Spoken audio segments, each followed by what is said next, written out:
बिस्मिल्लाहिर्रहमानिर्रहीम अस्सलामुअलैकुम। इसी लर्न में खुशामदीद। ये एक्सरसाइज हम लोगों ने प्रीवियस लेक्चर में कंप्लीट की थी। आज हम लोग ये थ्योरम 13.4 स्टार्ट करने वाले हैं। ये थ्योरम बहुत आसान और छोटा सा है। सबसे पहले हम क्विकली इसको रिकैप करते हैं कि थ्योरम क्या क्या रहा है स्टेटमेंट को, और फिर हम इसको ऑटोकैड में जाकर हमेशा की तरह देखेंगे। ये थ्योरम में लिखा हुआ है, from a point outside a line the perpendicular is the shortest distance from the point two that line. ठीक हो गया। अगर आपके पास कोई एक लाइन है लाइक ए बी, ठीक है, और इस लाइन सेगमेंट पे आपके पास कोई पॉइंट है, कहीं पे भी वो हो सकता है, लाइक यहाँ पर उसने कोई पॉइंट लिया हुआ सी। ये पॉइंट बताएं कि अगर इस पॉइंट से हमने इस लाइन को टच करना हो किसी भी जगह पे, इधर करना नहीं है, बस इस लाइन को टच करना है, what is the shortest distance to that line. So ये बताएं कि परपेंडिकुलर है, उसने ख़ुद से बता दिया है, तो we have to prove this. So इसके लिए हम लोग ऑटोकैड में जाएंगे क्योंकि ये बहुत सेंसिटिव मामला है। इसमें आप लोगों को सबसे पहले एक लाइन सेगमेंट चाहिए होगा। सिंपल सा काम है कि ये एक लाइन सेगमेंट है। ओके, मैं इसका नाम क्या रखूँ, ए बी रख देते हैं। ये हमारे पास ए पॉइंट कैपिटल्स में, और यहाँ पे हमारे पास बी पॉइंट। ये आपके पास ए बी एक लाइन सेगमेंट है, और इस लाइन सेगमेंट पे एक पॉइंट यहाँ कहीं पे मैं ले रहा हूँ। यहाँ पे लेट्स से कि मैं एक पॉइंट ले रहा हूँ सी। इस पॉइंट से वो कहता है कि अगर हमने इस लाइन तक आना हो तो शॉर्टेस्ट डिस्टेंस जो होगा वो ये है कि अगर आप इस लाइन से इस तक आने का एक परपेंडिकुलर ड्रॉ करें। परपेंडिकुलर किस चीज़ को कहते हैं कि जो 90 के एंगल पे वहाँ से वो आए। सो लेट्स से कि मैं यहाँ पर एक काम करता हूँ कि मैं यहाँ से लाइन स्टार्ट करता हूँ और यहाँ पर आता हूँ और इस तरह से आऊँगा कि परपेंडिकुलर बने। तो उसके लिए मैं क्या करूँगा, परपेंडिकुलर ऑन कर लूँगा, और ये देखें ये मैं परपेंडिकुलर यहाँ पे लगा दिया। लेट्स सी कि ये परपेंडिकुलर बना है कि नहीं, इसको एक बार वेरीफाई कर लेते हैं। 90 का एंगल होना चाहिए और ये बन चुका है। ठीक है, उसने क्या क्लेम किया है, उसने ये क्लेम किया है कि अगर आप लोग किसी एक लाइन पे किसी एक पॉइंट जो कि इस लाइन से बाहर हो, उस लाइन से आप इस पॉइंट तक आना चाह रहे हैं, जो सबसे छोटा फासला होगा वो ये है कि आप उधर से एक परपेंडिकुलर बनाते हुए स्ट्रेट बिल्कुल आएँ। This is the shortest path. अगर आप किसी भी और पॉइंट पे जाएंगे, लाइक मैं यहाँ पर कोई दूसरे पॉइंट्स ले रहा हूँ दूसरे कलर से, लाइक मैं अगर इस कलर्स को चूज़ करते हुए कोई डिफरेंट मतलब चूज़ कर रहा हूँ, लेट्स से ये है एक पॉइंट मैंने यहाँ से यहाँ ये ले लिया। कोई भी पॉइंट कह रहा है कि आप इसके अलावा लेंगे ना वो शॉर्टेस्ट नहीं बनेगा। कोई भी पॉइंट ले लें, मैंने काफ़ी सारे ले लिए जस्ट वैसे ही शो करने के लिए, हालांकि हम एक ही यूज़ करेंगे, लेकिन मैंने वैसे ही काफ़ी सारे पॉइंट्स को चूज़ किया है।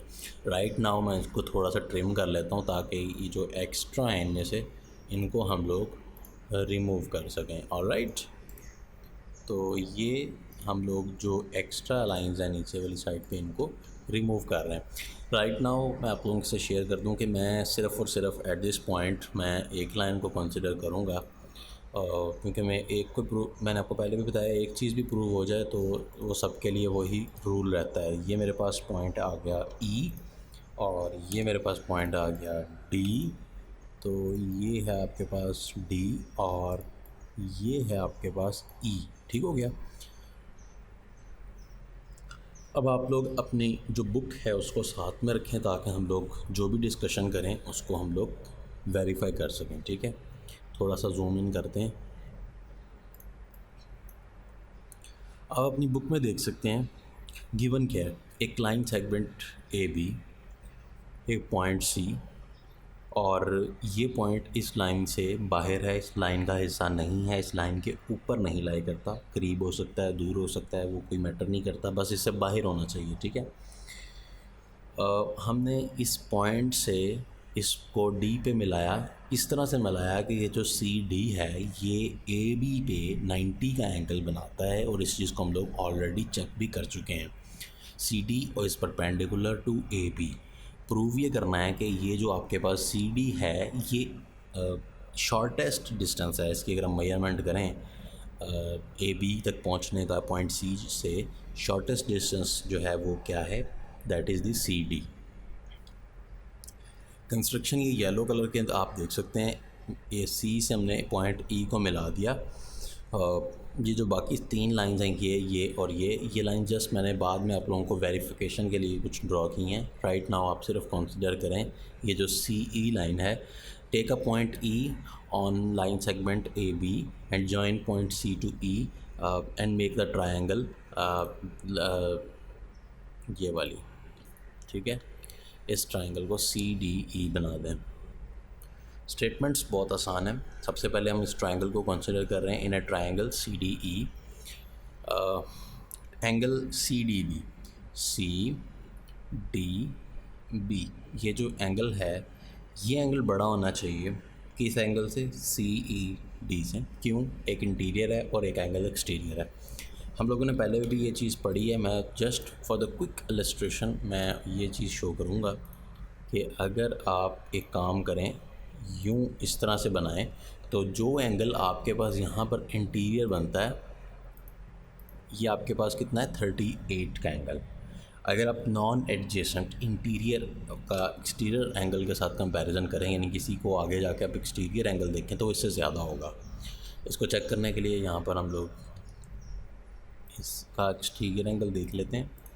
आप देख सकते हैं कि ये 38 है और ये 128, मींस कि ये इंटीरियर एंगल जो अंदर मान रहा था वो 38 था और एक्सटीरियर हमेशा बड़ा होता है। यही कॉन्सेप्ट को यहाँ पर भी यूज़ किया गया है, ठीक है। तो हम ये इसी चीज़ को यूज़ करते हुए ये एक चीज़ क्लेम कर रहे हैं, the angle C D B, यानी कि ये वाला angle, this angle is greater than this angle C E D वाला। और आप यहाँ पर क्लियरली देख सकते हैं 69 इज़ लेस देन 90। रीज़न इसकी क्या है आप अपनी बुक में भी देख सकते हैं। एन एक्सटीरियर एंगल, ठीक है, of the triangle is greater then the non adjacent interior angles. Alright, तो इससे नेक्स्ट चलते हैं जी। यहाँ पर आपके सामने एक एंगल है सी डी बी और सी डी ई, ये दोनों सेम है। मैं इसको रिमूव कर रहा हूँ, ठीक है, फिर इसको शो करवा लेंगे। सी डी बी और सी डी ई जो है ना वो सेम एंगल है। बहुत ही आसान रीज़न है इसकी, सप्लीमेंट्री ऑफ राइट एंगल कह सकते हैं, सप्लीमेंट ऑफ राइट एंगल कह सकते हैं, या सिंपल आप ये भी लिख सकते हैं राइट एंगल्स। कुछ भी लिखने की ज़रूरत नहीं है, सिंपल आप इसको चेक करें। देखें, जब कोई राइट एंगल होता है तो आपको हमेशा से याद रखना चाहिए कि दोनों साइड्स पे 90-90 का एंगल बनता है, और अगर आप उसको ओवरऑल देखें तो 180 होता है स्ट्रेट लाइन। तो खैर हमने ये प्रूव कर दिया कि C D E is actually right angle 90 degree, ठीक है। सी डी बी और सी डी ई बराबर थे, इस हिसाब से हमने कह दिया कि ये भी 90 है। और अगर अभी थोड़ी देर पहले आपने कहा है कि C E D is actually less than the C D B, अभी हमने देखा था ना इस प्रीवियस स्टेप में, ये 69 का था शायद और यहाँ पर 90 का था। तो अगर ये और ये बराबर है, इसका मतलब कि सी ई डी इससे भी छोटा ही है, यानी कि सी ई डी, दोबारा से इसको शो करवाते हैं। यहाँ पे आप देख सकते हैं कि ये 90 है और ये 69 है, क्योंकि हमने पहले भी कहा कि आपका यहाँ पर ये 9 जो है सी डी बी वो बड़ा है सी ई डी से।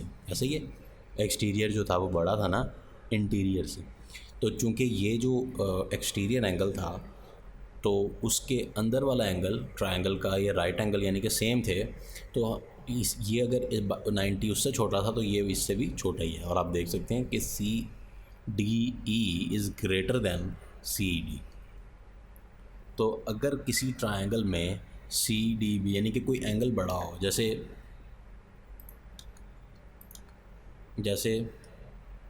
अगर लेट्स से कि मैं कहता हूँ कि ये एक ट्रायंगल है, इस ट्रायंगल में ये एंगल इतना है और ये एंगल जनाब इतना है, कौन सा बड़ा है, ये 82।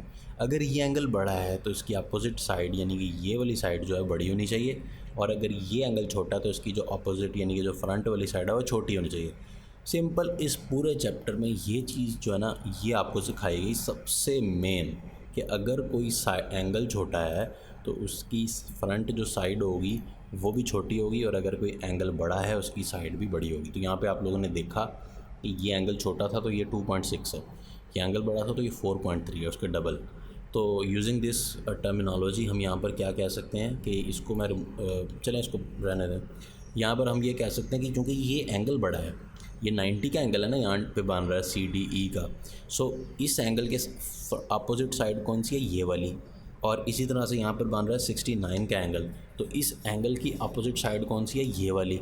तो इसका मतलब जो बड़ा एंगल होगा उसकी साइड भी बड़ी होनी चाहिए, ऐसा ही है ना।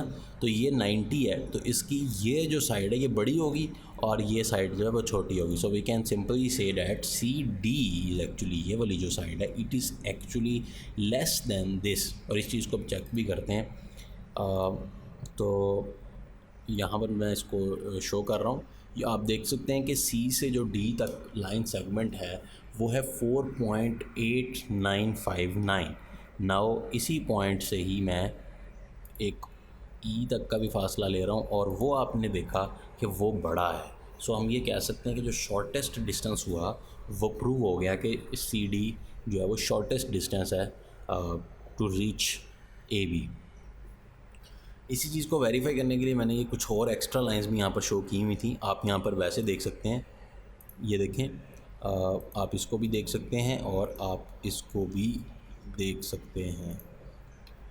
आप देख सकते हैं कि ये सारी लाइंस की जो लेंथ आ रही है आपके सामने, सारी लेंथ्स को आप क्लोजली यहाँ पे वीडियो रोक के चेक कर सकते हैं कि किस तरह से ली गई हैं। ये 6.4 है, ये 5.9 है, ये सब में जो सबसे छोटी है ना वो यही है, डेट इज़ 4.8959। आई होप कि आप लोगों को ये वीडियो पसंद आई होगी और इसकी अंडरस्टैंडिंग हो गई होगी। काफ़ी ये एक मैप लग रहा है लेकिन बहुत आसान चीज़ है। नेक्स्ट टाइम इंशाल्लाह हम लोग बहुत ही आसान से टॉपिक की तरफ जाएंगे और वो क्या होगा, आपकी ब्यूटीफुल एक्सरसाइज, खूबसूरत छोटी सी प्यारी सी एक्सरसाइज, बहुत ही आसान है, बहुत आसान है। नेक्स्ट टाइम आपसे मुलाकात होगी, अपनी दुआओं में ज़रूर याद रखिएगा। टेक केयर, अल्लाह हाफिज़।